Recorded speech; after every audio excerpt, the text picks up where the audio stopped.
Fire service civil defence Gopalganj 26 শুভ উদ্বোধন এটা প্রতিষ্ঠানের কিন্তু একটা সমালোচনা থাকে, কিন্তু এই প্রতিষ্ঠানের কিন্তু কোনো সমালোচনা নেই।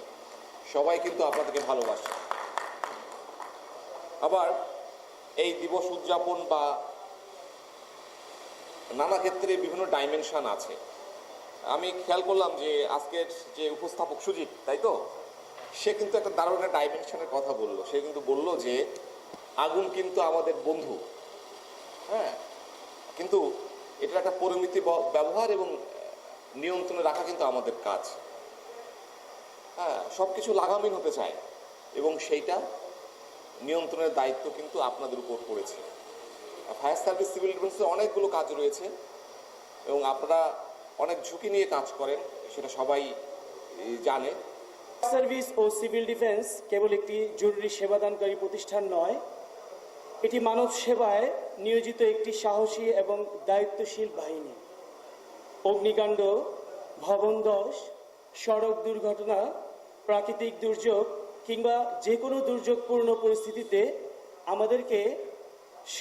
আমাদের সদস্যরা জীবনের ঝুঁকি নিয়ে মানুষের পাশে দাঁড়ায়। জনগণের জানমাল রক্ষায় আমাদের প্রধান দায়িত্ব ও অঙ্গীকার। ফায়ার সপ্তাহ 2026 এর মূল লক্ষ্য হচ্ছে জনগণের মাঝে অগ্নি নিরাপত্তা বিষয়ে সচেতনতা বৃদ্ধি করা এবং দুর্যোগ মোকাবেলায় সবাইকে প্রস্তুত করা।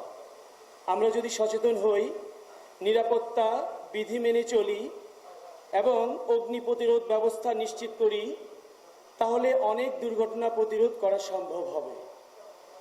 বর্তমান সময়ে আধুনিক প্রযুক্তি ও প্রশিক্ষণের মাধ্যমে ফায়ার সার্ভিসকে আরও দক্ষ এবং যুগোপযোগী হিসেবে গড়ে তোলার কার্যক্রম চলমান রয়েছে।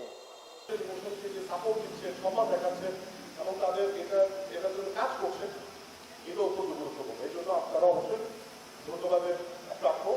এছাড়াও যে কোনো দুর্যোগে, যে কোনো অগ্নিকাণ্ডের ক্ষেত্রে সবার আগে ছুটে গিয়ে মানুষকে বাঁচানো, নিজের জীবনকে ঝুঁকির মুখে ফেলে তার পাইকাররা যেভাবে মানুষকে বাঁচাতে ছুটে যান, এটা অবশ্যই প্রশংসা দাবিদার, এটা অবশ্যই অনস্বীকার্য, আমাদের স্বীকার করতেই হবে। আমাদের